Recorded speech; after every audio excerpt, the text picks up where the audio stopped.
Hello, my dear friends, and welcome back to Boss Economics World, the only channel on the internet where we perform an autopsy on the economy while it's still kicking and screaming on the table. Today, we have a story so rich, so layered with intellectual absurdity and political theater, that it makes a Shakespearean tragedy look like a nursery rhyme. The date is October 2nd, 2025, and the hallowed halls of monetary policy are echoing with the sounds of an intellectual brawl. In one corner, we have the heavyweight champion of the economic establishment, the high priest of the Washington Consensus, former Treasury Secretary and Harvard's resident intellectual gladiator, Lawrence H. Summers.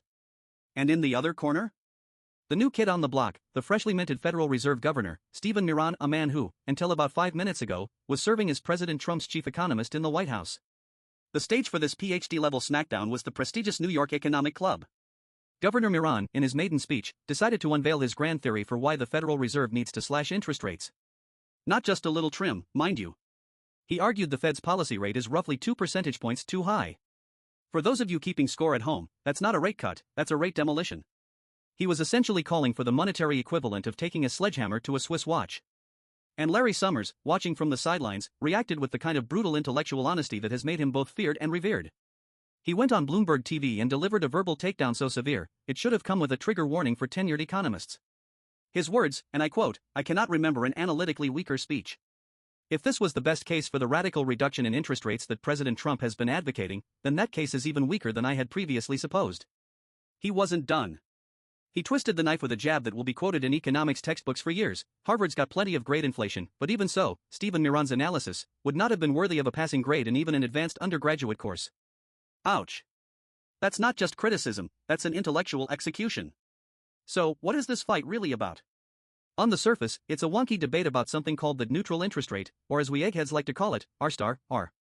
But I'm here to tell you, my friends, this is about something far more profound. This isn't just an academic spat. This is the final, bloody battle for the soul of the Federal Reserve. It's about the erosion of institutional credibility, the weaponization of economic theory for political ends, and the terrifying collision course between a politically captured central bank and the unyielding reality of the market. So grab your coffee, buckle up, and let's dissect this mess, from point to surface. First, let's talk about this mythical beast, R*. The neutral rate of interest is the theoretical interest rate that is neither stimulative nor restrictive. It's the Goldilocks rate where the economy is humming along at full employment with stable inflation. It's the economic engine running at a perfect 70 degrees Celsius. The problem? R* is unobservable. It's a ghost. You can't look it up on a Bloomberg terminal. Economists have to estimate it using complex models, which is a bit like trying to weigh a soul. And because it's an estimate, it's incredibly convenient territory for anyone who wants to justify a predetermined policy. Governor Miran's entire argument hinges on his claim that R* has plummeted, dragged down by Trump-era policies. Therefore, the Fed's current policy rate of, say, 4.5% is brutally restrictive if the real neutral rate is closer to 0.5%. His conclusion, we need massive cuts, and we need them yesterday. Summers' counterattack wasn't just that Miran was wrong, it was that his analysis was a masterclass in motivated reasoning, a stunning example of cherry-picking data to fit a political narrative. He pointed out three colossal, elephant-in-the-room factors that Miran's speech either ignored or bizarrely misinterpreted. And this, my friends, is where we move from the headline to the real story. This is the core of the intellectual failure. Miran built a house of cards on a foundation of sand, and Summers simply blew on it. Elephant number 1, the fiscal tsunami. Summers' first and most devastating point: how can you possibly have a serious discussion about the neutral interest rate in the United States in 2025 without mentioning the colossal, unprecedented, peacetime budget deficits? Let's look at the cold, hard numbers. The permanent extension of the 2017 tax cuts, combined with new infrastructure and defense spending, has sent our national debt spiraling. The Congressional Budget Office's latest projection for the 2025 deficit isn't a rounding error, it's a jaw-dropping $2.1 trillion, a full 7% of GDP. For context, that's a deficit level we historically only see during a world war or a catastrophic recession. We are running these deficits during a period of supposed economic expansion. Basic economics, the kind you learn in that advanced undergraduate course Miran apparently failed, tells us what this does. Massive government borrowing soaks up available savings in the economy. It's a giant vacuum cleaner sucking up capital that would otherwise be used for private investment. This increased demand for a limited pool of savings puts upward pressure on the real cost of borrowing. It pushes R* up, not down. For Miran to give a keynote speech on the neutral rate and not even mention the single biggest fiscal variable in the global economy is not an oversight. It's an act of analytical malpractice. It's like a cardiologist diagnosing a patient without checking their blood pressure. Elephant number 2, the AI investment supercycle. Summers' second point homes in on the defining economic story of our time, the artificial intelligence revolution. We are in the midst of the most significant capital investment boom since the build-out of the internet. Think about the sheer scale of it. Nvidia, Alphabet, Microsoft, Amazon, and 100 other companies are pouring hundreds of billions of dollars into building data centers the size of small cities. They are buying chips, developing models, and rewiring the very infrastructure of our economy. The demand for energy to power these centers is so vast that we are seeing the first major new nuclear power plant proposals in decades. This is a productivity-enhancing investment surge. And what does a massive wave of high-return investment opportunities do? It dramatically increases the demand for capital. Companies are desperate for funding to get in on this gold rush. This, once again, puts immense upward pressure on the neutral rate of interest. The economy can sustain higher rates because the expected returns on these new AI investments are so high. Look at the data from the Bureau of Economic Analysis. In the last 18 months, real private non-residential fixed investment has grown at an annualized rate of over 8%, with the intellectual property products subcomponent growing at nearly 15%. This isn't a sign of a capital glut pushing rates down, as Miran seems to believe. This is a sign of a capital-hungry economy that is pushing the natural rate of return up. Elephant number 3, the trade war paradox. This is where Miran's argument transcends from merely weak to truly bizarre. He tried to argue that Trump's trade policies, the tariffs, the America First agenda were actually helping to lower the neutral rate. His logic? Tariffs generate customs revenue, which slightly reduces government borrowing. He also pointed to investment pledges from allies like Japan and South Korea. Summers rightly identified this as economic fanfiction. He co-authored the seminal paper on this topic. Let's walk through the real logic, shall we? The United States runs a trade deficit. This is an accounting identity. A trade deficit must be matched by a capital account surplus. Foreigners sell us cars and electronics, and with the dollars they earn, they buy our assets, treasury bonds, stocks, real estate. This inflow of foreign capital increases the supply of savings available in the US, which puts downward pressure on interest rates. Now, what happens when you launch a trade war designed to shrink the trade deficit? If you succeed, you are, by definition, also shrinking the capital account surplus.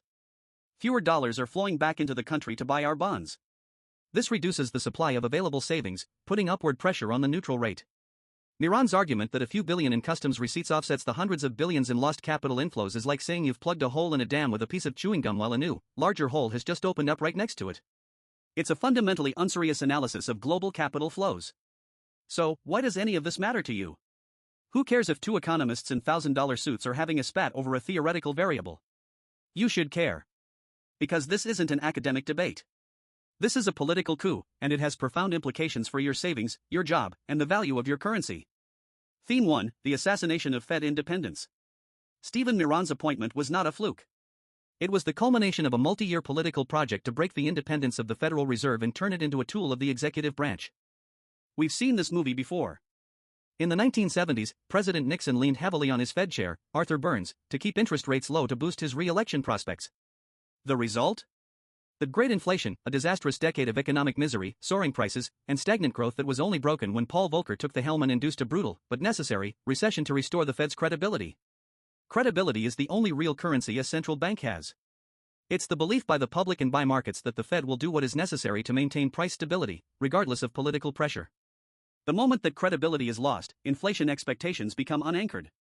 Businesses start raising prices preemptively, workers demand higher wages to keep up, and you get a vicious wage price spiral. Miran's speech, coming from a sitting governor, is a five-alarm fire for Fed credibility. He is not making an economic argument, he is providing a pseudo-intellectual justification for the president's political demands. He is signaling to the world that the Fed is no longer a body of independent technocrats, it is the White House's economic policy wing. Theme 2, the bond vigilantes are coming. Summers made a crucial point that ties this all together. I cannot fathom how you can take the existing market prices and pretend that they entirely don't recognize the factors you're pointing to. What does he mean? He means look at the bond market. The smart money. As of this morning, the yield on the 10-year U.S. Treasury bond is sitting at 5.6%. The 30-year is at 5.8%. The yield curve is steeply positive. The market is screaming at the top of its lungs that it expects higher growth and higher inflation in the future. It is pricing in the fiscal deficits. It is pricing in the AI boom. It is pricing in the inflationary effects of trade wars and deglobalization. The market's estimate of R-star is clearly far, far higher than Miran's. So we have a terrifying divergence. We have a Federal Reserve, now under intense political influence, trying to force short-term interest rates down based on a fantasy version of the economy. And we have a global bond market, the ultimate arbiter of reality, trying to push long-term rates up. This is an unsustainable situation. The Fed can control the overnight rate, but it cannot control the long end of the curve. The bond vigilantes, those large institutional investors who punish profligate governments by demanding higher interest rates, are waking from their slumber. They can smell the inflation coming a mile away. If the Fed follows Miran's advice and embarks on a radical reduction in interest rates, the dollar will plummet, import prices will soar, and the bond market will revolt, sending long-term borrowing costs for mortgages and businesses through the roof, even as the Fed cuts. The result would be the worst of all worlds, raging inflation and a recession. Stagflation 2.0. So, this duel between Summers and Miran is more than just academic theater. It's a proxy war for the future of American economic policy. On one side, you have the Summers view, an acknowledgement of reality, however unpleasant. A world where massive government debt and a transformative technology boom mean that the cost of capital is naturally rising. In this world, the Fed's job is to be the responsible adult, to keep policy tight enough to prevent the economy from overheating and inflation from reigniting.